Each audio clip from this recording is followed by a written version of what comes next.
I'm Rami Jubran, Chief of Staff at Drinks, and this is the Drinks Podcast, the business of online alcohol. Today's guest brings a rare combination: deep operational experience and a global macro view of where the industry is headed. Dan Kopman is a professorial lecturer at American University's Kogod School of Business and senior policy advisor to the World Brewing Alliance. As co-founder and former CEO of St. Louis Brewing and former CEO of Heavy Seas Beer in Baltimore, Dan has spent over 25 years building beer businesses. And as a member of the Brewers Association and Beer Institute boards, Dan worked on U.S. excise tax reform leading to the passage of the Craft Beverage Modernization and Tax Act. Now he studies global shifts in the alcohol industry and works on policy issues. What makes Dan particularly valuable for today's conversation is his work with the World Brewing Alliance, where he's built tools to track how beer performs against other beverages across 100 plus countries. His perspective: most businesses need to pay attention to macro trends, notably demographics and other structural trends. And non-alcoholic beer isn't just another category trend, it's fundamentally different. Today we're exploring what the data actually shows, why making more is no longer the answer to solving problems for consumers, and what digital alcohol businesses need to understand about where this industry is heading. Dan, thank you for joining us. You went from running breweries to studying global alcohol data and policy. What prompted that shift, and what did you start seeing in the data that operators on the ground were missing? So I finished up with a career in directly working in or helping to lead breweries, notably small and mid-sized breweries in the United States. I started my career at a brewery in London as a trainee brewer. So I was finishing that up at the end of the pandemic, 2021. And I was, during my time at both the St. Louis Brewery and then at Heavy Seas, I was active in our trade association boards and the work that we were doing. And policy's always been an area of interest for me. My undergraduate work was just economics. I wasn't particularly very clever, so I wasn't going to become an academic economist. So I headed for, the brewing industry because it really interested me. I'm from St. Louis and was lucky enough to get a position at Young's Brewery in London right out of college. So that's what I chose to do. It was really interesting. I took a break though when we were living in Edinburgh over in the early 90s, and I went back and did a degree in policy studies at Edinburgh University. So I was interested in the area. And so when the opportunity came up to work on excise tax reform, when I was on the Brewers Association board, I did that. And then that work continued when I was at Heavy Seas, and I was the craft brewer board member on the Beer Institute board. And that's when we got the Craft Beverage Modernization and Tax Act passed, which all of your listeners will be familiar with because it affected all producers of beverage alcohol, whether that's beer, wine, or spirits in the United States. Shortly after retiring, I was approached by American University, where we had done a project with students, and that's how I ended up teaching at American University as a second career, which has been fantastic. Spending time when you're in your 60s, if you can spend time with people in their 20s and 30s, learning from them really and hearing what problems they are trying to solve, that's really great. It's a tremendous second career, for want of a better way to describe it. And at the same time, I was approached by colleagues that I'd worked with on the craft beverage bill, and they approached me about helping stand up the World Brewing Alliance. And I've ended up focusing on the work that I do is focused on economic impact studies, looking at trends from a volume and value perspective across 185 countries. I work closely with a colleague who's a great expert, a real expert on excise taxes across all of these countries, understanding how the systems are put together, et cetera, because they're all very different. So Steph is a real expert there. So it's eye-opening to work on some of these issues and really to understand how different countries are in terms of the beer, wine, and spirits, where local spirits come into play, or local wine, specifically in Asia. What's going on these days in India and Africa? So there's a convergence of the work in that I teach a course on global entrepreneurship. So we look at the determinants of entrepreneurship across different geographies. And then at the same time, I'm looking at these geographies with a lens of a brewer and saying, okay, where are there opportunities, but where are there real challenges from a demographic standpoint, economic standpoint, cultural standpoint? That's what I just do. So it's really interesting. When you look at the US, like we can talk globally, but I want to talk about the US. When you look at the US, what does the macro data tell you about breweries? I feel like we keep going through this ebb and flow of Yes. we've had so many open, and now I feel like now they're all contracting, and I feel Right. like a lot of them are getting purchased up by other ones as they're starting to decline. As a if you put on your economist lens here, like what do you see as the future? Like, are we going to keep seeing this constriction? So I would step back, because there are real macroeconomic and macro trends that are driving the business ecosystem, especially for consumer goods. And so if you're in the food and beverage world, what you're seeing is what some have described as peak calories or peak production. And what's driving that simply is population, not only the size of the population, but how it breaks down across different age groups. So in my lifetime, I think the US population has gone, and this is 60 years. So the world's population has gone from 3 billion to 8 billion in my lifetime alone, from 1961 to current. So we've added 5 billion in population. In the US, we've added almost double. We've gone from, I think, 70 or 180 million in 1961 to 345 million today.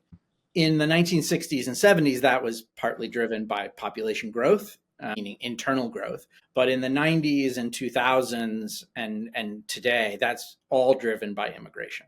So without immigration, we actually would have declining population in the United States. And we may see that in the 2025 numbers. We may see the first population decline in the United States, and you'd have to go back a long way. It could be, there might have been a population decline at the time of the Spanish flu. Oh, wow. It could have come later. You had such large immigration numbers in the late 1800s and early 1900s that maybe that doesn't hold true. But for example, the US population today is about 15% of that population was not born in the United States. That's legal population. The last time we had that percentage of the US population being foreign born was the late 1800s. And we saw similar political and social upheaval late 1800s and early 1900s that one could say we see today. I'm not saying we've come full circle. I'm just saying there are similarities that we can call on there. So we're at peak calories. And so if what defined my business career, my career in the brewing industry, well, let's just make more, right? We're doing something right. Let's just make more of it. If you don't have more population, that's pretty hard to do. Yes. On top of that, we have an aging population. So the boomer generation is about 60 million. Gen X, we wonder why there are fewer younger people coming through. Whether that's legal drinking age population, whether that's into universities. And some people talk about, a drop in the birth rate around the Great Recession, 2008, 2009. Yes, that data is there. But at the same time, there's only 40 million Gen Xers compared to 60 million boomers. So there's a reason why for a long time, the largest population group consuming wine, for example, has been boomers. I read recently where finally millennials are now the largest group of wine consumers, which I think is an interesting comment. We can come back to that. It's an interesting data point. Whether, you run the numbers differently, you could maybe get a different result and say it's still boomers. But if millennials are finally getting closer, and millennials, again, as a population size, bigger than Gen X, a little bit smaller than boomers, Gen Z, again, we're not getting any population growth. The younger population growth we've had has come from immigration, and most of that immigration is younger people. So that's kept the US average age population-wise younger than, say, Europe. Europe has an average age population of 47. The average age of a person living in the European Union is 47. Same for the UK. The average age in the United States is, I think, mid to late 30s. But we could start to see that really ticking up if we don't get younger immigration continuing to come in. So, sorry, just to double click on that, the US being younger means that we have a larger group of younger people offsetting the older people. Correct, compared to Europe. Interesting. But we're getting older. It's not going the other way. And without immigration, it just gets worse faster. When I say gets worse, it means more older people faster, more older, retired, benefit earning, Social Security, Medicare, consuming less alcohol, all these things we think about. We talk about a lot of different trends impacting beverage alcohol consumers. We talk about Gen Z drinking less. And why are they drinking less? Well, maybe it's because of affordability. Maybe it's because for some reason they decided to be healthier. Maybe they're just consuming a ton of cannabis and they don't need to consume as much beverage alcohol. Then we talk about boomers and maybe everyone else in the mix consume, now on GLP-1s of some shape and form, and that's affecting their consumption. But you have to step back and look at the population trends, number and age, and also probably income groups. And that is where you need to start. And don't get too caught up. I think people get too caught up in these other factors. Whether it's social media trends, social media impacting consumption, meaning people don't want to overconsume and be videoed on social, and Yes. it that on social media. There's so many factors influencing consumption, but you got to start with the big macro picture. So if you pick up a newspaper, or forget picking up a newspaper, you log onto your computer in the morning. Yeah. Whether you ask ChatGPT or Perplexity for, what am I supposed to do today? Look at my calendar and tell me what I should do first. Or you're looking at an online edition of a paper or some other news source, you're likely to see a story about AI. Mm-hmm. You might see a story about robotics. You are likely to see a story about climate change. And those are two huge macro drivers of the economy, and therefore are going to impact producers of beverage alcohol, beer, wine, and spirits. The stories you aren't reading about maybe every day, but I believe are equally important, is demographics. We are not going to get to 15 billion or 12 billion people on the planet, as was predicted less than 10 years ago. Mm-hmm. We're at 8 billion. We may not get to 10. Why We not? may get to 9 because fertility rates and population growth is just slowing in many, many, many geographies. So all the developed world has a negative birth rate. So Europe, it's Japan, the third Korea. world that So we're the seeing developing growth world in. is got growth, but even some of that expected growth, say in certain states in India or parts of Latin America, we're not seeing it. Now, whether that is families deciding not to have as many kids, whether that is, for whatever reason, women staying longer in the workplace than they used to in developing countries now, whether that is fertility issues, right, that we're seeing around the world. So I'm not an expert on, population growth. I'm just looking at the numbers. Mm-hmm.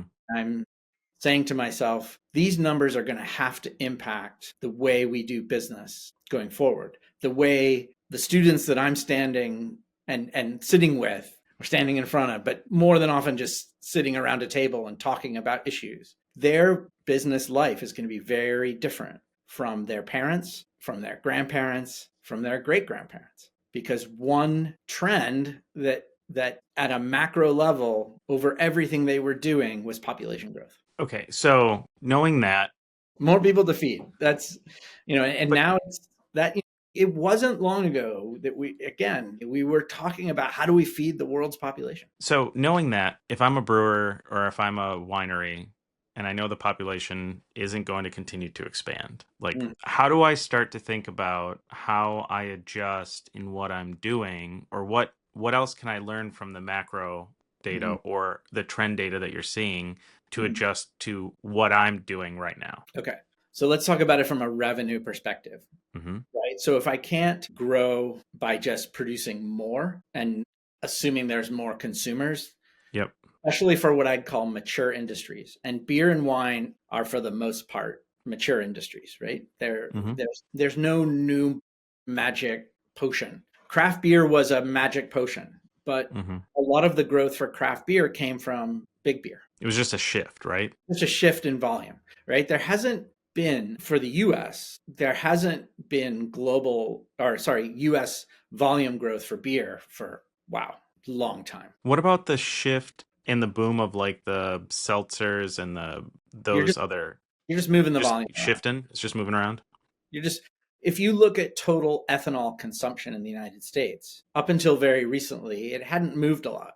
The amount of ethanol being consumed was pretty consistent. Yeah, yeah, but it was just shifting from one type to the other, right? It was going From from one big type to another. beers to craft beers to Right. So cocktails or whatever it is. overall, the shift was, over the last 20 years, the shift was from beer to spirits. Wine stayed about the same. Beer went from nearly 60% of beverage alcohol consumption to 40. Wine stayed around 14, 15%. And spirits went from, took that 20 share. So, do you anticipate that beer share to continue to decline over time? No, I Up, think that has actually stabilized. stabilized? Now, Okay. what we're seeing, which is what we saw in Europe going back. So, remember, we talked about how Europe's average age had already shifted Hmm. older, right? No population growth, age shifted to much older, average age 47. Consumption in Europe fell by almost a liter over a decade Wow. on a per capita basis. That's a liter of pure ethanol. So that's like 2 liters of pure ethanol. You figure vodka, gin at 40%, that's 2+ bottles of vodka or gin less that European consumers were purchasing. So Hmm. that happened pre-pandemic. So over a 10-year period. But there was no shift in the shares. Beer, wine, and spirits stayed the same. In the US, there was not this loss. I think part of that was driven by immigration. Okay. Beer lost share to spirits, wine stayed the same. The reason that beer lost share to spirits was spirits did a very effective job of increasing the number of points of distribution for spirits. So now you can buy spirits almost in all the same places for all the same occasions that you could buy beer. Hmm. Whereas previously, that wasn't the case. You go to a baseball game, it was beer. You go to a bar, some bars in some states, they only sold beer and wine. Yep. So spirits did a very good job of increasing access. They Mm. also did an excellent job from a marketing perspective. So they did a lot of things right. Beer was kind of, quite honestly, we were looking at beer and not thinking about what was going on outside of beer Hmm. for a while. At least from my perspective, as small brewers, we were growing, right? We were just couldn't, this was great, right? The Hmm. world is linear. We'll never stop growing. But big beer, we were taking a lot of share from big beer.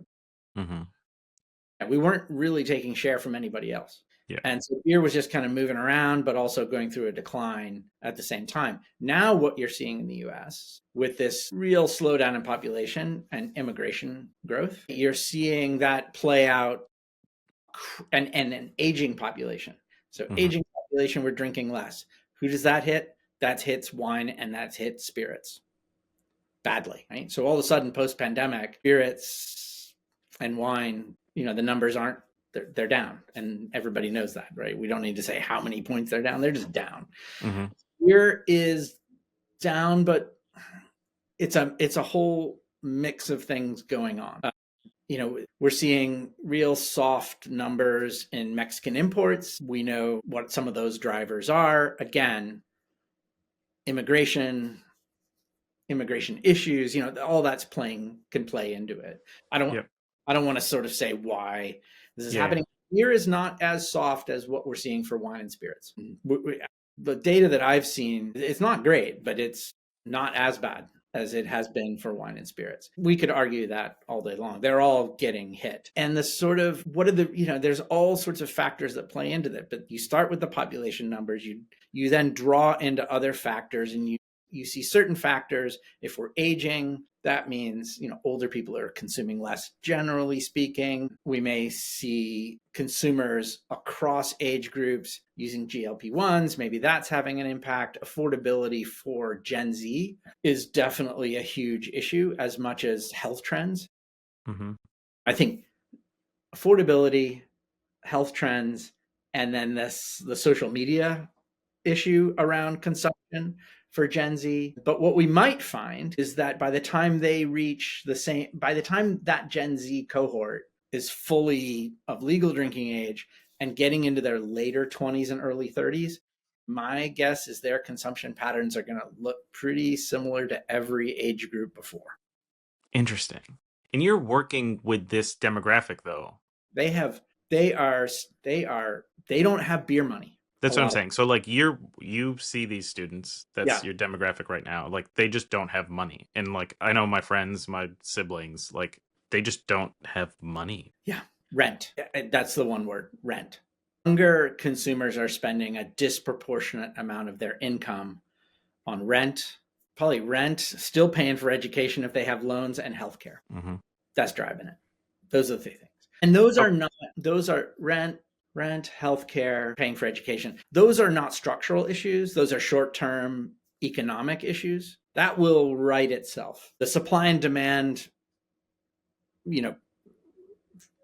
issue, the supply and demand of housing, for example, will right itself. Right? If rents are sky high, builders are going to build, right? Until all of a sudden rents are not sky high, and then demand is back in balance or some degree of balance with supply. Okay, so if I'm a winery, I'm seeing my biggest drinking generation, my boomers, starting to drink less or aging out or whatever. Yeah. I'm seeing millennials start to get as big as them in terms of drinking. I'm seeing Gen Z not really doing it at all yet. What does that mean for me, and what should I start to think about doing to make sure that I don't get stuck with just gallons of juice or wine that I can't move? Like, how should I be thinking about that? So it's going to vary a lot from one winery to another. So I'd put them into two groups. The first group is the big group, right? That's smaller wineries that earn a disproportion of their income selling directly to consumer. Yeah, let's talk about that group. That's one I care about. Okay. That group is they're in a better place than the other group, okay? Mm-hmm. Because the other group is really seeing the headwinds of these macro issues. And it all comes down to expectations. So if you're a small winery, whether you're in Virginia or in California, and a lot of your business is based on visits to the winery, you're in the hospitality business as much as you are in the wine business, right? Yes. So you have to be really good at making wine, and you have to be really good at hospitality. But you don't have to have all that expertise in terms of sales and marketing at a what I'd call an FMCG level, like a consumer goods level, right? You're not competing on the shelf in a grocery store. If you're a California winery, you're not competing on a shelf in a grocery store in Virginia. You're just a winery in California. You almost know every customer, and that's hospitality, right? And you have to be really good at that. If you're really good at that, you're going to do well. And the reason is because while we're seeing all these shifts based on either macro trends or some of these less structural trends, like we talked about, affordability, what all these age groups appear to value is experience. They all want to live life. Mm-hmm. Whether you're a younger consumer or you're a millennial with 2 kids, 3 kids, 1 kid, no kids, a Gen Xer or a boomer, right? You're still wanting to be active. You still want to get out. You still want to experience life. And wineries, brewery tap rooms, these are places that you can go and do that. Much harder for the spirits business. Not really going into even a craft spirits producer. It's 40% alcohol by volume on the most part. You're not going in and spending a bunch of time drinking a bunch of spirits. That's a tough ask. But for wine and for beer, you are in a real sweet spot for local experiences. And that should be your focus. And your expectations are built around your home, the size of your market and, the spending available in your market. And what you're good at doing. Lean into what you're good at. You're hopefully really good at making wine and you're proud of that and you're talking about it. And you love throwing parties and just having people come and enjoy it and pay for it. Yeah, that makes sense. So So the I think idea is, that group can be very successful. as long as they continue to double down on the hospitality, the experience, Yes. making it the experience that people are willing to Yes. splurge on. Yes. And stay really focused on that. And if you do a bit of distribution, quote unquote distribution, you sell to a wholesaler or you do a bit of direct distribution on your own, that's fine, but don't overinvest in it. Don't build up a set of expectations where all of a sudden you think you're going to go from, a few $1,000,000 in sales or $5 million in sales to $50 million in sales or $500 million in sales, because the chances of that happening are really, really slim. When you think about your time as CEO of two different breweries, um, what data do you wish that you had then that you now look at? Because most of what you're looking at now is more macro, big picture. We're looking at the world, we're looking at countries. Yeah. I'm a brewer. If I'm a brewer, I'm like, that's great for them over there, but I don't know how that impacts me here. Yeah. Like, is there any data you wish you had back then that would have helped you think about things differently? Possibly in terms of setting expectations. It's not just data, but it's also skills. Skills that I've learned teaching these classes and learning from students and also learning the material, the academic part, the piece that I have to work with students on. There are definitely some skills that I didn't have that I wish I could have deployed, mostly from a strategy perspective. Okay, say more. Yeah. When we started we opened the brewery in St. Louis in 1991. We made some really good decisions in hindsight. We made some other decisions that weren't necessarily bad decisions, but it defined us. Mm-hmm. So the decisions we made defined us as a local brewer, both, the brand name we chose, the Mm-hmm. way we opened the company and built the company, the decisions we made about how much to invest, where to focus. That was very much on making great beer and hospitality. So the things that you look at as important today, we were doing that in 1991 because we didn't see a way in St. Louis of competing with Anheuser-Busch. I mean, you had the biggest giant of the biggest giants right there. Just Yes. you're in their shadow. Yeah. So, and there were less than 200 breweries in the United States at that point, probably less than 100. Most cities did not have a local brewery. St. Louis was unique in that even when there were a handful, 20, 30 breweries left in the United States, St. Louis still had a local one. Yeah. It just also happened to be the world's largest one. Uh-huh. And it was run like a Fortune 500 company, but it was run like a monarchy in many respects. And everybody did well in St. Louis. Not-for-profits never went without a donation. Bars, if you were a bar in Spokane, Washington, you had an Anheuser-Busch wholesaler that was very good to you. But if you were a bar in St. Louis, you not only had the wholesaler that was very good to you, you probably had an Anheuser-Busch exec that would take you to Pebble Beach to play a round of golf on an Anheuser-Busch airplane. Yeah. So the relationship between the brewery and especially the retailers in St. Louis was very different. And for us in 1991, that was a brick wall we were not going. So the way we had to approach the challenge of building a market for non-light lager beer, which is essentially what craft beer was or maybe is, that was our goal. That was our mission. Our mission was to try to get to a point where Americans consistently consumed non-light lager beer. And today, Americans consistently consume non-light lager beer. They still consume a lot more lager than maybe any other particular style, but they consume a lot of pale ales and a lot of wheat beer and a lot of IPAs. And so mission accomplished, to use a bad phrase. We'll hang the banner.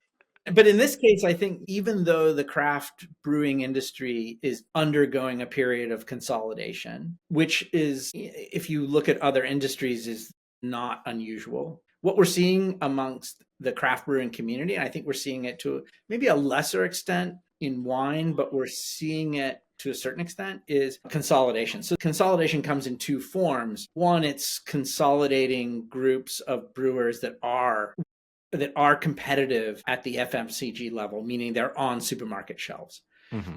That business is really expensive. Sales, marketing, production, distribution. That's a really expensive business with a lower margin than when you're selling it directly to a consumer, because you're sharing the margin with the retailer and the wholesaler. And in the United States, you share a pretty large margin with that wholesaler compared to the rest of the world, because in the US, it's a profit center, and the rest of the world, distribution, for the most part, is a cost of doing business. It's not a profit center. So you're sharing that margin. You have to have a lot of volume to do that, and to do that profitably. As a small producer, cost of goods sold are going to eat the COGS portion, the cost to make that next beer in terms of raw materials is always going to be a challenge for a smaller brewer. And compared to a large, a really large multinational brewer, you're making a similar product, but you're in a totally different business. And so it's really tough. And that's why you're seeing the consolidation. They need volume and scale to be able to afford, to be able to pay for not just the raw materials to make the beer, but then to pay for the sales and marketing costs. I've seen so many of my favorite brewers shift from being taproom only with like cans or Right. growler fills or whatever to going on shelves, and within 1 or 2 years they don't exist, right? Because they don't understand how much margin they're giving up in doing that, and Yeah. how much they're leveraging themselves to do that. Yes. So I think you're exactly right. The last big question I want to ask you as we get close to wrapping up here is, when you think about data, and you're a winery or you're a brewery and you're looking at the data, you've got your own data from the people that are coming in. Yeah.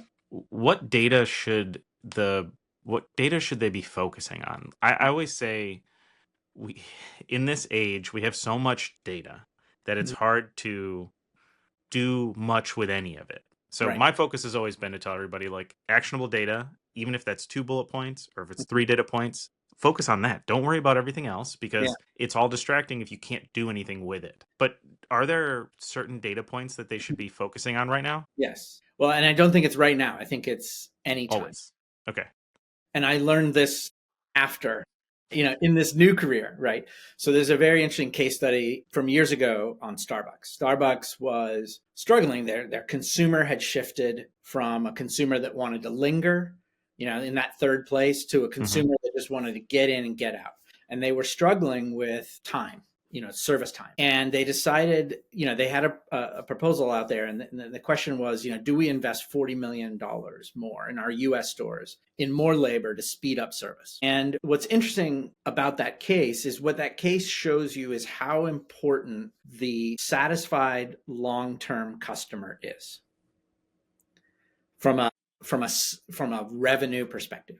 Mm-hmm. So there's a lot of focus in technology businesses on adopting, how do we get new customers, right? The cost of acquiring a new customer. And that's important, right? To understand how much is it going to cost us to acquire a new customer, and getting very focused on that versus focusing on your long-term customers. So what I would do is, if you're doing customer satisfaction surveys, divide them into 3 groups: satisfied, so unsatisfied, satisfied, and highly satisfied. Okay. And then try and track data around how many unique customers do I have, and what is the spending on a lifetime basis. So let's say the unsatisfied customer spends maybe a year coming to your place, and they spend $20 on average a visit. Whereas the highly satisfied customer is probably going to be with you for 8, 9, 10 years. They're going to spend maybe $30 on a visit. They're going to visit more often. That customer is really valuable. That's why we have loyalty programs in retail. That's why these things exist. And so understand who your customers are, and try to understand who your most valuable customers are. And then put your effort into where those are, right? Like, if you're saying, okay, our problem isn't that your problem might be that you don't have enough customers. So you need to put more effort into acquiring customers, and you have an idea of what that's going to cost you to do. At the same time, understand who your most valuable customers are, and make sure you don't take your eye off that ball.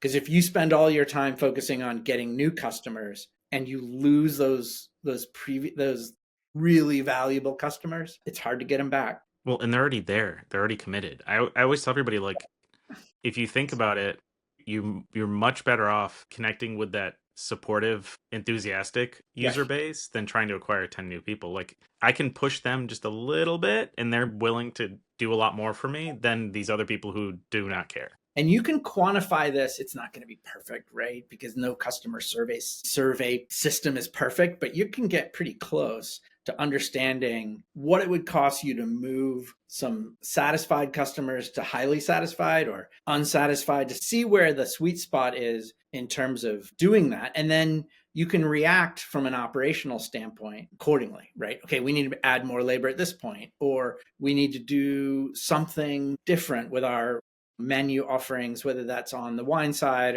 or on the food side. And these are very different production models, right? The production model for the FMCG supermarket model is, I'm going to focus on one or two things.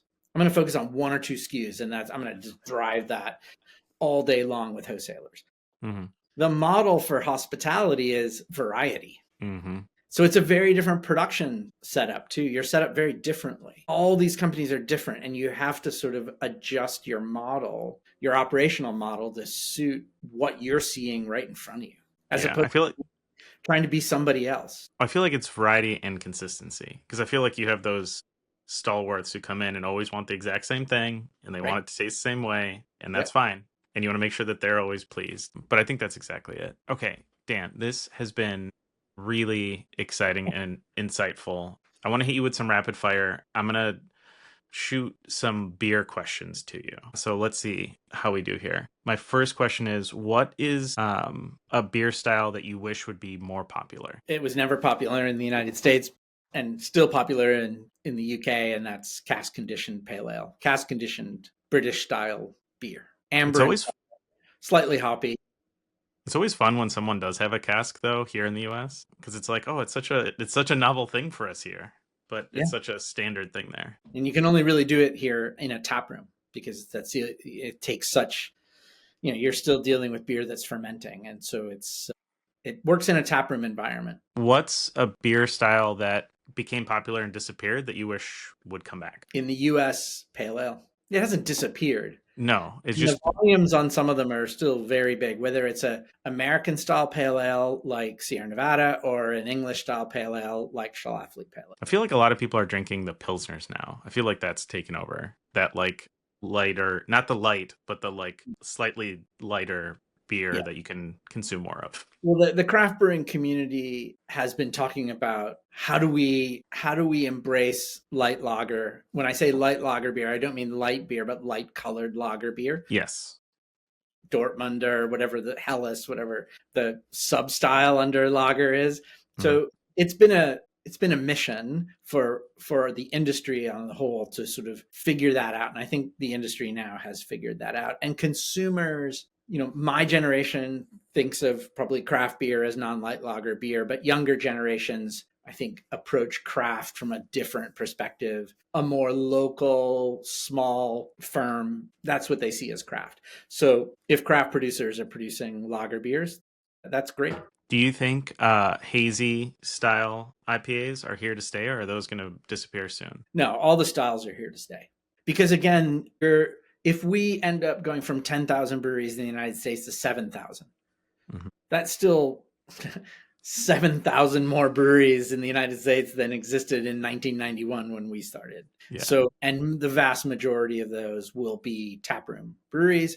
The vast majority of the 10,000 wineries will be, direct to consumer model wineries, whether they are selling simply to consumers who come to the winery or through their wine clubs, where the wine industry has done such a great job of getting these reciprocal state distribution agreements set up so they can ship wine. Brewing and beer and spirits have worked at getting it. It's been one of those things that wholesalers have pushed back on, which is unfortunate, because I don't really think that the wholesalers would lose. They're not going to lose a lot of beer volume, because No. beer is is hard to ship. It just doesn't make a lot of sense for most part. And spirits, they might lose a bit of craft spirits volume, but it would probably help the craft spirits folks a lot if they had direct shipping. But I think they only have it for 5 states. Yeah, it's minimal. Tricky. It's a tricky one because the distributors are looking at the world. They don't want to lose any sale at this point, given the softness of sales. So until they get comfortable and enough consolidation has happened at the distributor tier, which is happening now, where distributors are going to sell everything. You're not going to have beer distributors necessarily and wine and spirit wholesalers separately. You'll still have specialty wholesalers that do one or the other, but big wholesalers are going to, you don't need 3 trucks or 4 trucks showing up at a convenience store in Kansas, right? You just need 1 truck or 2 trucks. There's other things to go to those convenience stores that isn't beverage alcohol that could go on those trucks, like fresh food. Mm-hmm. So that's a whole separate topic. Yes. Okay. Last question. And this is a hard one. What is the best beer that you've ever had? Oh, the best beer I've ever had depends on the experience. I mean, the best beers are the best moments. Mm-hmm. And so I remember the first pint of cask beer that I had in a pub in Edinburgh. It was like, whoa! I was from St. Louis. I went to Edinburgh University as an undergrad and was like, what's this? This doesn't taste like Bush. Mm-hmm. Mm-hmm. So this is fantastic. So that's a moment, my first visit to Young's when I was applying for what you would call an internship, but it was a trainee position on that first Young's bitter in the sample room. Wow, that was a moment. That was an amazing moment. And then the number of moments that I can remember, whether that's in that sample room or Young's pubs in London, fantastic, even to today. So we'll be back in Edinburgh. And again, many of the moments are from my time in the UK. Those tend to be my more on-premise pub drinking moments. But yeah, I'll be in Kay's bar with a pint of Timothy Taylor's Landlord. I mean, we get there on Thursday, and then we'll get there on Friday. I would say by Friday, early evening, sun goes down around 3. I'll be enjoying a pint of Landlord with some friends in Kay's bar in Edinburgh.